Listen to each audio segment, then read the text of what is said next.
New Thought Media Network.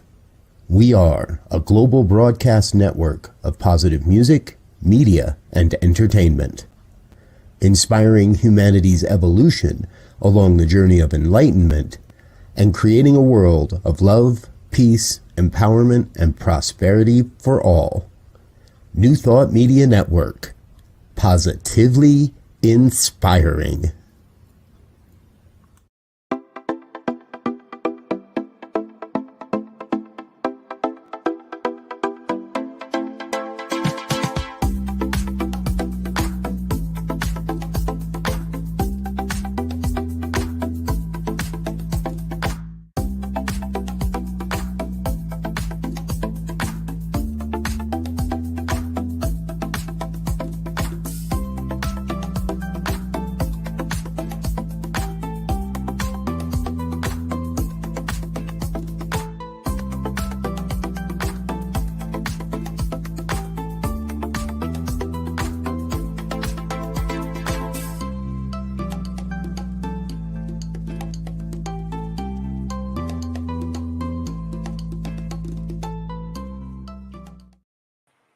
Hi, welcome back. It's wonderful to have you here.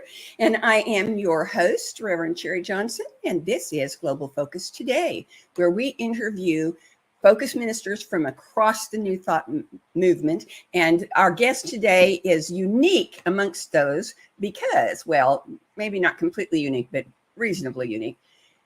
Unlike most of the focus ministers I know, he knew he was going to be a minister when he was 7 years old. Now, most of us, it's a second or third career, but not Reverend Dr. Brock Ford. He knew what was going to happen. He didn't know how, he didn't know where, but he knew what was going to happen. And he has been going full tilt ever since he was ordained. He's been with us before, but lots of wonderful, exciting things have happened since then. So I asked him to come back, and he did. So please help me welcome back Reverend Dr. Brock Ford. Thank you. I am so excited about all the things that are happening. I wish you were closer to where I am so I could be taking part in them. So tell us what's new and exciting since the last time you were here. Well, I wish I was sitting right next to you in person so we could engage with it. So but a lot has been happening. And thank you for that wonderful opening and introduction. Last time we were just talking about my life and what was going on and how I ended up going to the ministry and things of that nature. And since then, I've been guest speaking all over the Bay Area and all over the country, actually on Zoom as well on Sundays. And then I've been hired at a Unity Church in Richmond, California, which is about 20 minutes down the road, to do the fourth and fifth Sundays of the month. So I'm getting pretty busy with all of that. But most importantly, and dearest to my heart, is my diversity workshops. So they have just been exploding at the moment. And so we did the first section of it, my part one, which was diversity 101, basically. And it was just terms and history and terminology, what this movement is all about, why it came about, and why it was needed, and things of that nature. And now the second one is navigating a path of diversity and religion.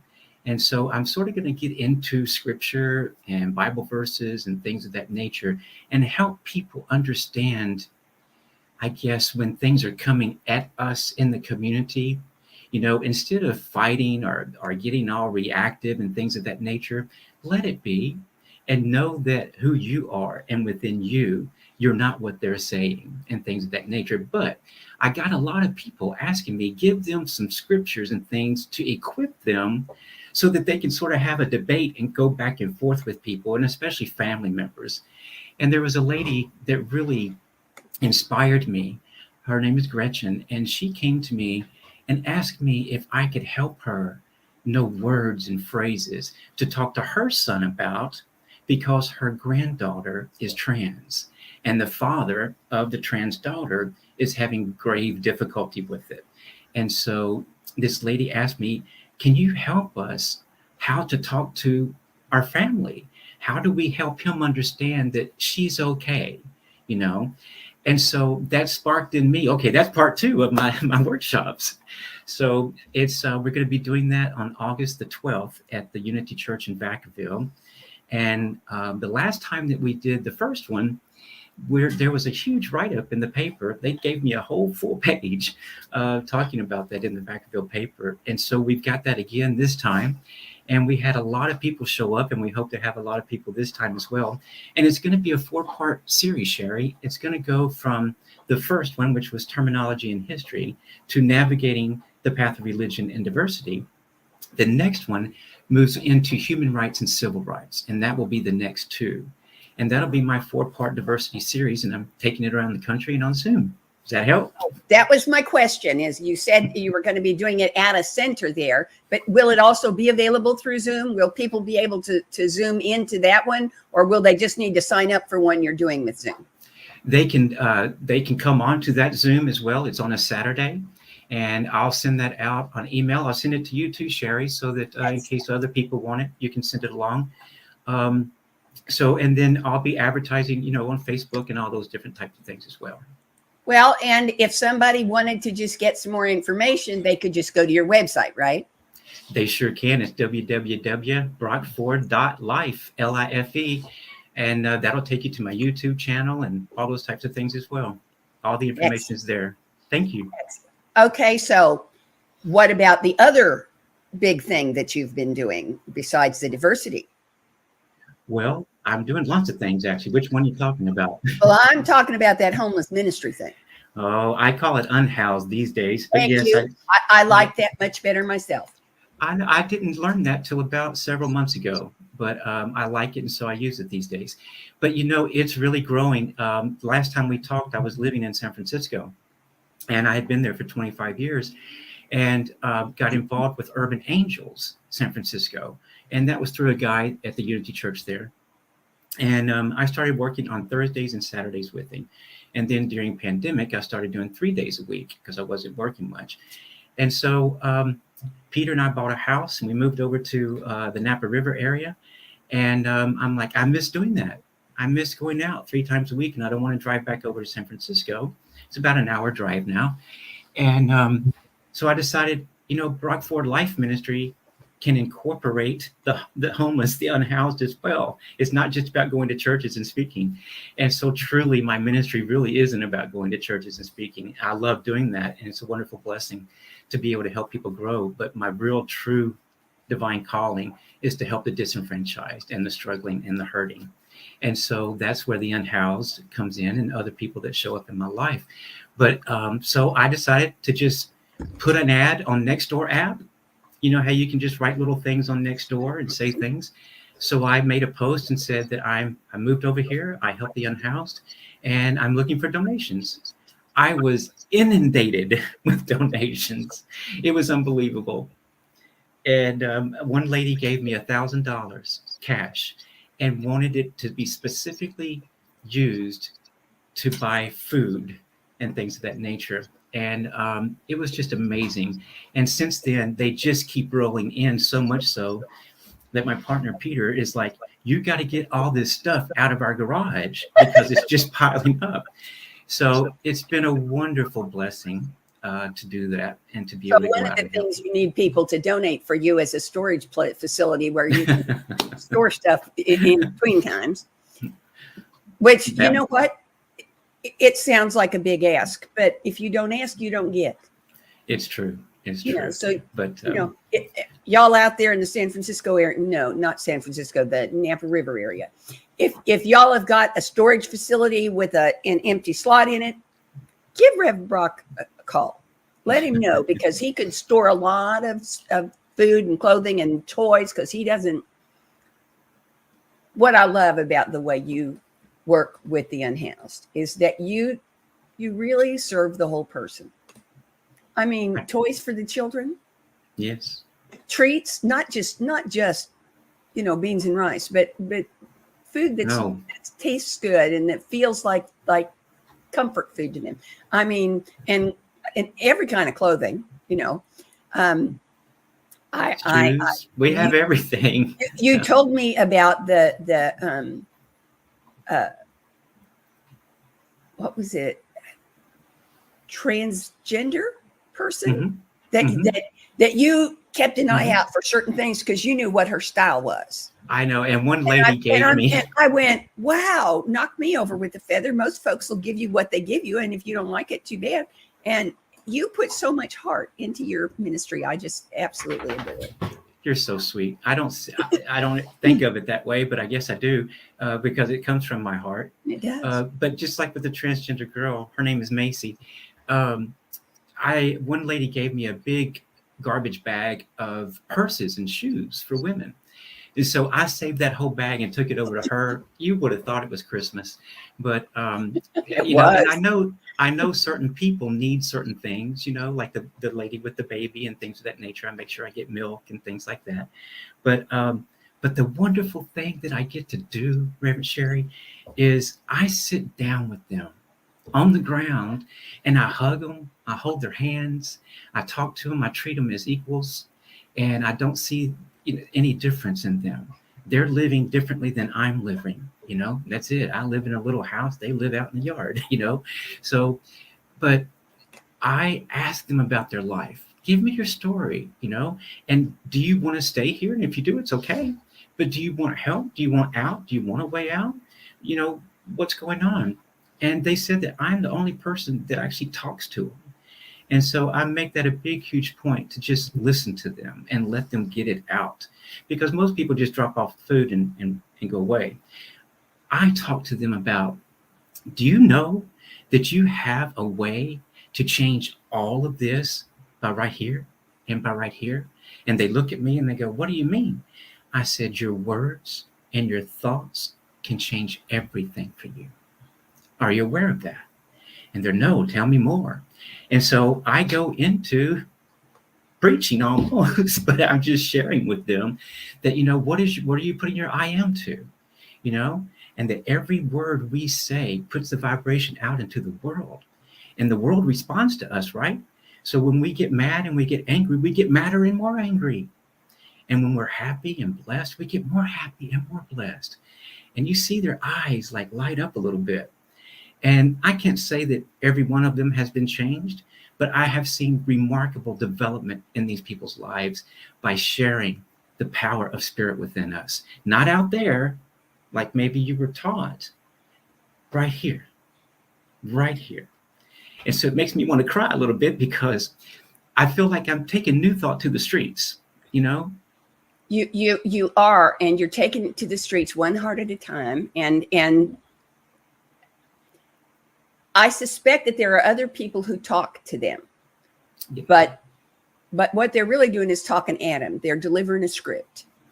Mm-hmm. They've learned a certain set of questions they're supposed to ask because these are the questions they know the answers to. True. And you ask them what their questions are, Mm-hmm. and help them figure out what the answers are supposed to be. Yeah. It's not the same thing. Your ministry just makes my heart jump up and down and shout for joy because it's your ministry. It's you're just it's who you are. It's what you do. It's your whole heart, and I just absolutely adore that. Well, thank you. You know, you mentioned in the opening, I was listening to your opening, and you mentioned that I've known for a long time that I wanted to be a minister. And that's sort of right, but I'd put a little bit of twist on it. I never wanted to be a minister, quite frankly, because my grandfather was a minister, my mother was also. And I saw what went on behind the scenes of things. And I grew up saying, I'm never going to be a minister. But what happened was, yeah, don't ever say never. But what happened was, there's two major instances in my life that happened. And we sort of got into it last time we talked. And we're good friends, so you know all about it. But two instances in my life led me to being here with you today and being in the ministry. And that was when I think it was either 5 or 7. I don't remember, Sharri. And I probably told you 7, but maybe 7. But at any rate, we lived in one house. My grandparents lived in the house next door, and my aunt lived down the street. And the first Black family moved into our neighborhood. And I saw the truck roll up. It was a U-Haul truck. I can see it today, just as clear as 60 years ago. And they got out and they were moving things in, of course, just like people do. And then I saw the little boy and the little girl playing out in the yard of their new yard and checking things out. So I went inside and I got my little truck and I was going to go down and meet the little boy. And so I got about halfway down our yard, and my grandpa stopped me and said, "Where are you going, boy?" And I said, "I'm going to go down and meet those little kids and play with that boy and show him my truck." He says, "No, you're not." I'm like, "Yes, I am." He says, "No, you're not." And I said, "Well, why?" I used to ask why all the time, and I learned you're not supposed to ask why or what. But at any rate, I asked why, and he said, "Because we don't associate with those people." But I had just heard him last Sunday in the pulpit telling everybody to love each other. And so it was a disconnect for me. So when he went inside, I went anyway. And so I made a decision and I went down there anyway. And I remember when the boy's mother saw me, she says, "Honey, does your mama know you're down here?" I said, "Oh yeah, they know." And they didn't. And so, and I guess she probably knew more than I knew at that time. Yeah. But at any rate, I started playing, and about, I guess, 10 minutes later, I felt somebody grab me on my shoulder, and it was my grandpa. And he told the lady sorry, and he drugged me back home and gave me a whooping. I knew at that moment that was the first time someone told me somebody's different. I didn't know that before then. And then I started school not long after that. And they had a colored bathroom and a white bathroom and a colored sink and a white sink. And I didn't understand that. So needless to say, I used to go into the black bathroom and I used to drink out of the black water fountains because I knew at that point when I couldn't play with that little boy, something's wrong here. This is not right. I knew that was not right in my heart, but I couldn't voice it. And so that has stuck with me for the longest time, forever since then. And I wanted every Black person in the world to know that I loved them and cared for them. And that's what started all of this, was seeing the disparaging behavior and things that happen to people that are not white or in the right crowd or something of that nature. So I made it my mission to make sure that every Black person I ever saw knew that I loved them. And then it sort of became the gay thing, because years later, when I was 22, my grandmother asked me if I was gay, and I told her yes. And it was not a great thing at that moment, but she flew out of the restaurant and left. And I've told you the story before, but when I got home, my grandpa and my uncle were on the doorstep waiting for me, and it did not go well. And I was kicked out of the family and assaulted, and I fled to Texas and ended up staying 8 years there, and ended up in Bakersfield, Southern California. Lived in New Mexico. I have had a wonderful, tremendous life.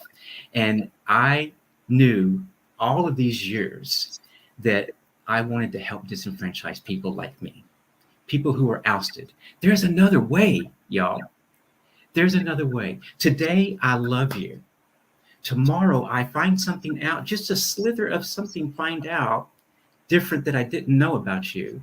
And I hate you, you're kicked out, you're harmed. How do we change that? New thought is the direction, the path, the bridge to that. Because with new thought, what I'm doing is we're able to have some conversations with people, seeking to understand, because love can bring about a whole bunch of conversation. Tolerance will get you to that point just a little bit, to maybe open you up to love. And then if you can forgive, and if you can seek to understand and ask questions, miracles can happen. Lives can change. Families can come together. You don't necessarily have to believe in it or accept it, whatever the diversity is, or something that your daughter did, or, back home in the South, it would be a white girl married a Black boy or something of that nature. And that they would have gotten hurt just as much as I got hurt back then for being gay. So those are my two big parts of my ministry, is making sure that the world understands a little bit more, the people that want to understand. Why is that person trans? What's that about? Because I had to do, even though I'm gay, I had to catch myself up with all these new kids these days, and they amaze me. They certainly amaze me at the knowledge they have and the spirituality that they have. So that's what I've been doing. Well, I think that's wonderful. And what I'm hearing you say is my favorite thing. And that is that the big difference between what you and I believe and what our parents believed is that they approached life from the perspective of how am I different from this person? Mm-hmm. How is this person different from me? How am I better than this person? How is this person worse than me or less than me? We approach the life from the perspective of how are we the same? Because no matter who the we involved are, we are more alike than we are different at every single level. We Of are more course. alike than we are different, but we Mm-hmm. have to look at how we're alike. We Mm-hmm. have to recognize how we're alike. We have to celebrate how we're alike without denying the differences that make us unique. Exactly. Exactly. And that takes me into spiritual and ethical living, which I'm big on. You know, that's the other third part of my ministry is I love talking about spiritual and ethical living because you can be spiritual. And in my mind, you have to be ethical if you're spiritual. And I just sort of believe that. And you can ask me that question later and I might have another answer, but and you Probably can not. be ethical and not be spiritual. You know, people can be ethical and not spiritual. But when you're spiritual, our spirituality allows us to develop meaningful connections, right? With something bigger than ourselves. So it could be a higher power, it could be a creator, it could be a book, you know, a divine philosophy. And it points us to our value, our great value. You're a value. Everyone watching this is a value. And so it gives us that sense that everything is connected. The gay people, the black people, the brown people, the white people, the yellow people, whatever. We are all connected. We are all one.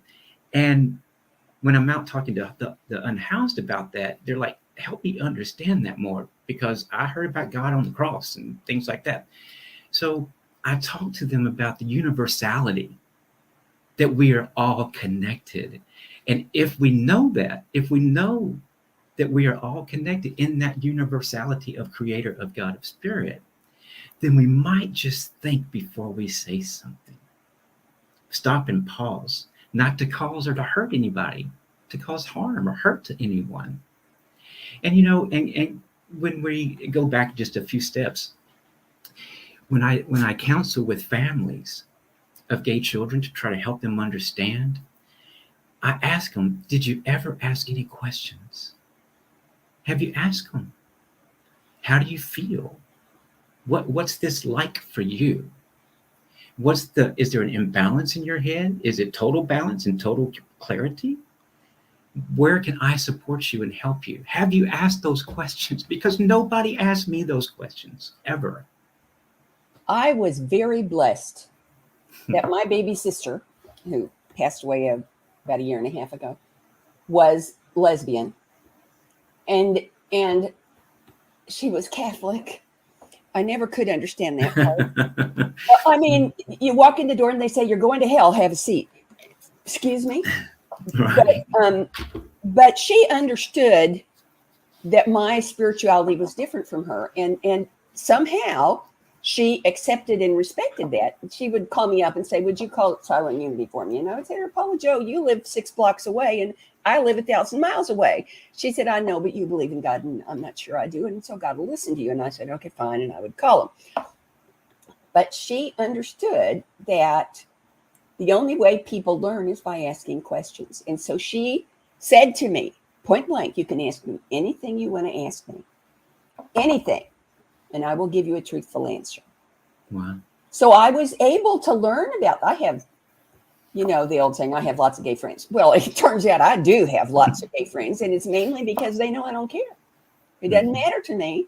It's like saying I have lots of friends who have freckles, or I have lots of friends who speak Spanish. You know, it doesn't, it's a trivial detail to me. Not to say that it's not important, but just that it's not a make or break thing for me. And that's fully, my little sister is completely responsible for that because she made it okay for me to ask those questions. And the reason I bring this up is I want you to understand that the parents may not ask questions because they are afraid to ask Of questions. course. They don't know what questions to ask. They're afraid they will push the child away. So maybe what you need to do is help them learn what questions make sense for them to ask. How can I support you? I made a list already. Because that's the most.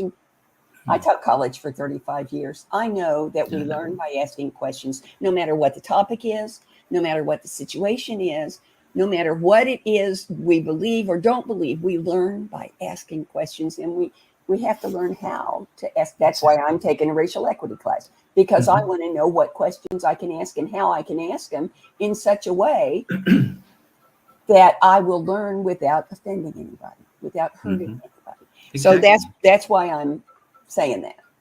And one of the things that, of course, going back to early age, I've always knew that I was going to help people, and didn't necessarily know about the minister part, but I knew I was going to help people.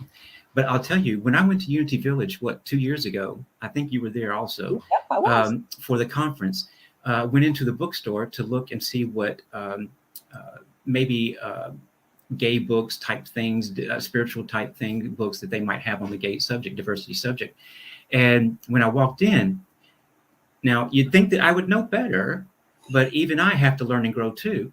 But I walked in and there were two people at the front desk, at the counter. And I just said, "Hi, ladies." And I said, "I'm looking for," and they looked at each other and then looked back at me and they said, "I go by they, and he goes by he, him." And they both looked like girls to me. And oh, okay, well, thank you. And so they showed me some books and things of that nature. And so I turned back around about 5 minutes later. I said, "There's nobody in the store right now except for me. Would y'all be willing to sit down and help me?" And she says, "Of course. What do you need? What book are you looking for?" I said, Which "No." one? They or him? They. It took me a while to get the hang of that, but I know. really appreciate it now. But they did. They sat down and explained it all to me. And I said, "I'm 60 years old. I'm 61 now, but I'm 60 years old at the time." And I said, "I'm gay. I've been gay my whole life. I'm very out. And I don't know this much about all this trends. Would you help me?" And I said, "Because I'm trying to help others and I need to know more." They helped me. They gave me a book and everything. But at any rate, it was wonderful. The knowledge that these two young people, who must have been like 18 or 20. And then just the other day, I went with the Vacaville Unity Church to help them with their booth at the Pride in Vacaville. I was just amazed. 60 years ago, we were hiding and trying to find some place that we could celebrate without getting arrested.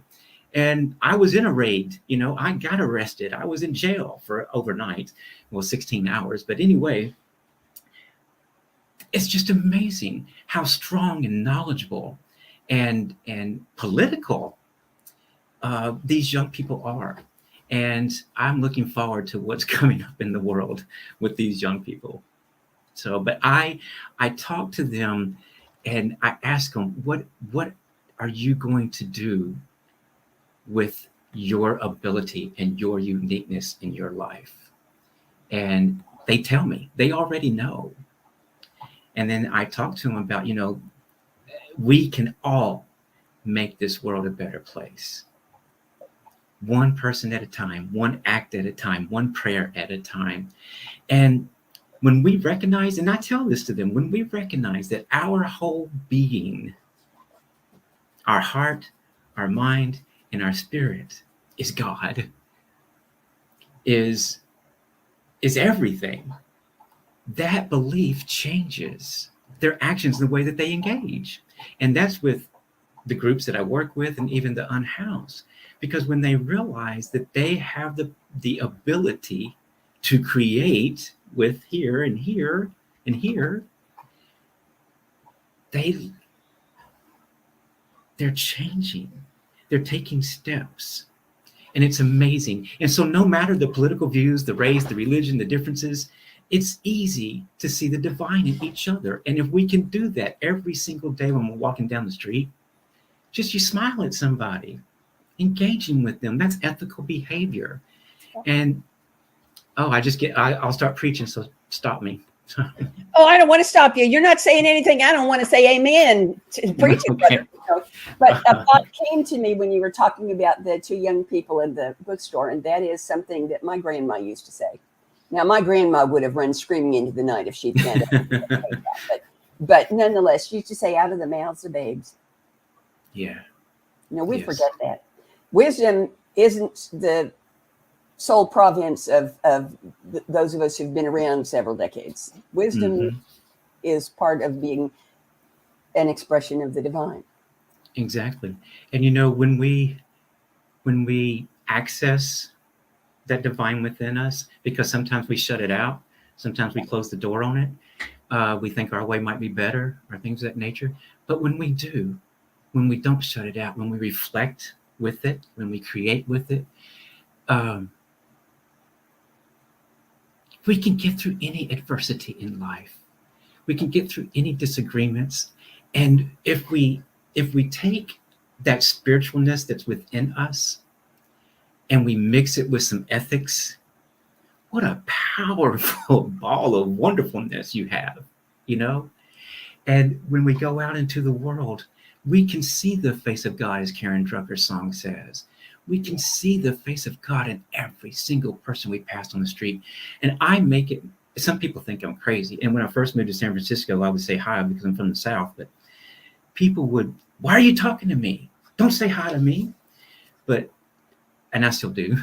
But now I make it a point when I'm walking down the street, walking my dogs, whatever, I look every single person in the eye and I smile. I don't always say hi verbally, but I smile and I nod. Or I say, hi, how are you today? And I remind myself, because it's a practice, right, Sharri? It's a practice. Yeah, it's a practice. So I remind myself, oh, be kind to people today. Help someone struggling today. How can I be something better for somebody today? How can I shift them into something that's going to take them somewhere that they were more in line for?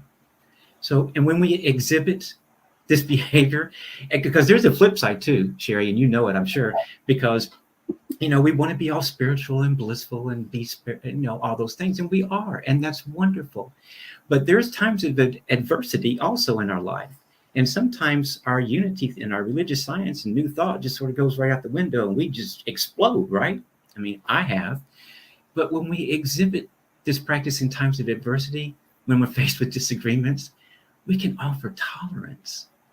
We can ask for forgiveness. We can seek to understand. We can ask questions. And we can have a conversation versus reacting or saying hurtful words. Yep. And so the key to me of enlightenment is uniting spiritual and ethical behavior. So that's why I bring it together. I have a message that I do at churches, that spiritual and ethical living, because you need them both, I think. You do. They balance each other. They support each other. It's what Ernest Holmes said. And you just identified to him. He said there's a golden thread of truth that runs through all faith traditions. And our job is to find those threads and weave them together to create a fabric that can support any seeker, And so you got to have the warp and the woof. Right. You got to have the sideways and the up and down if you're going to support them. And so ethics is one of them and spirituality is the other. And when you put those two together, you have an unbreakable bond. It's like, did you know that a spider web, ounce for ounce, pound for pound, is stronger than forged steel? No, actually, I did not. Yes, it is. And it's because the way the spider webs are created, it's because when there's a tear in the spider web, the web shifts. It stretches to spread out the weight that was supported by the part that was torn while the spider fixes the part that was torn. And that's what ethics and spirituality do for us. They give us a way to shift. They give us a way to stretch. They give us a way to adjust to, here's one of the three questions I ask everybody. Conscious evolution. what you're talking about. How is spiritual and ethical living, how does that support, enhance, develop, whatever verb you want to use, conscious evolution? My particular hobby horse. Well, it becomes all of it, because you've got to be conscious, right? And where did you go? Oh, there you are. Oh, you put me on on the speaker thing. I'm like used to seeing you up there. But anyway, at any rate, but consciousness, yes, because we've got to be conscious of our actions, conscious of our deeds, conscious of our thoughts, conscious of the way we smile or not smile at people. But consciousness, divine consciousness, we can exhibit it, let it flow out of us, because it's coming into us. It's coming from within us, actually, right? So, but when we're conscious of other people, when we're conscious of empathy,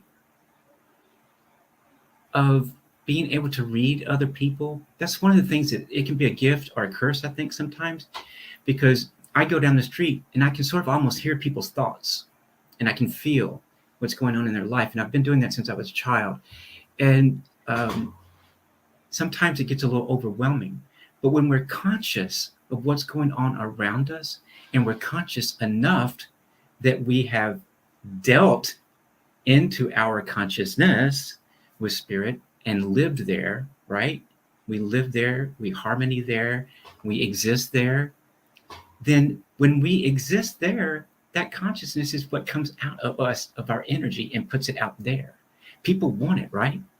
They want to know more. So that's why, what was that your mom and dad used to say? Always put on your best behavior out there because people are looking, something like that. Well, but mine always said, always wear clean underwear because you never know when you're in a car wreck, but it's the same concept. Well, they said that too, but you're more brave than I am. But when we are conscious of things of that nature, we have a sense of, I think we're all innately have a sense of wanting to help others. I think we do. And it's what degree or level of it, because I don't think any of us really want to see people hurt, because just like when you see people celebrating, don't you get happy with them? Like you'll see a party or a birthday party or someone celebrating something down the road or at a park, and you see people having fun. It sort of does that to you too, doesn't it? So it's the other part too, y'all. So if it's all the anger and the crazy and the reaction, then that's what's showing up in your life also, and you're attracting more of that into your life. So to me, the spiritual and ethics together combined give you a powerful life. I mean, it's amazing. Miracles happen. People come to you. Things just happen. People show up in your life to help you, support you, encourage you. And so when we see, feel, and experience the humanity of all of us, y'all, we're the vehicle. We're the conduit for change for other people. Yes? Yes. And here's the next question that leads right out of that one. How does spirituality and ethics promote, enhance, develop, unveil world peace? Wow. I think considering world peace, spiritual and ethics needs to rise up bigger right now. But I think that we're seeing a movement of spirit and ethics right now. And we're seeing it sort of split. And we're seeing it in ways that maybe we've seen before, and maybe we didn't recognize or are seeing it for the first time.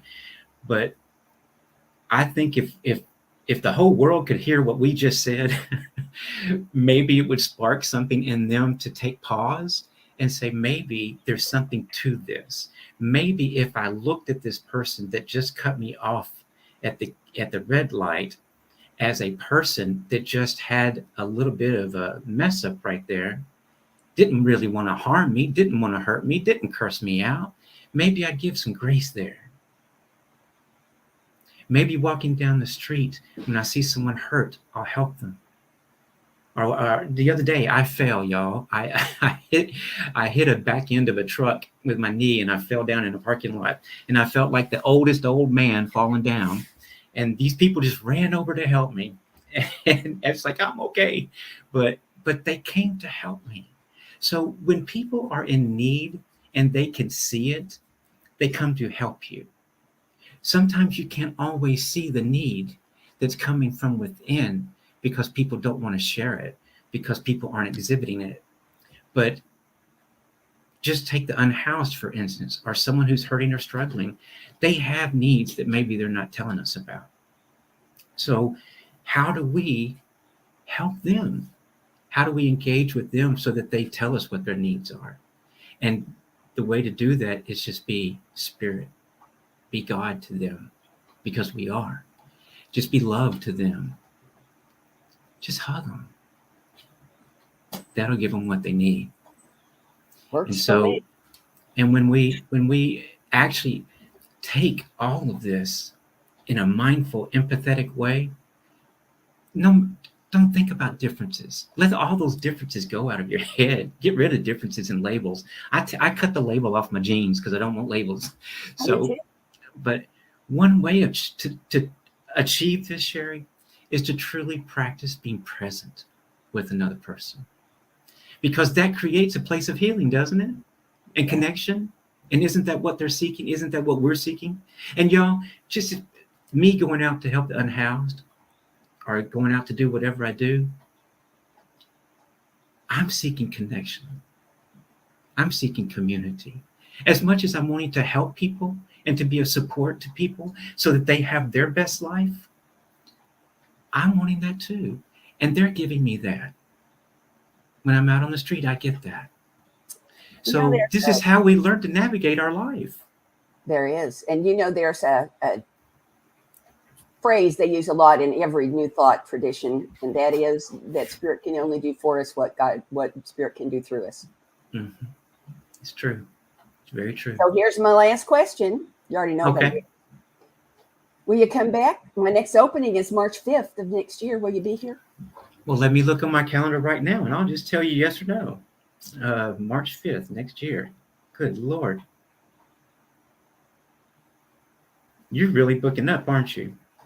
I don't let people escape. March 5th happens to be open. That is a Tuesday. I will put you down. Excellent. We're good to go. Oh, thank you for doing that. That's very sweet to come back. Thank you. I love when people come back. It's never the same twice. And so, folks, next week we have Dr. Laura Mock, who has the most amazing ministry called Vistara Wisdom School. So don't miss it. It's new and different and exciting, just like all of our shows. Thank you so much for joining us. Bye-bye.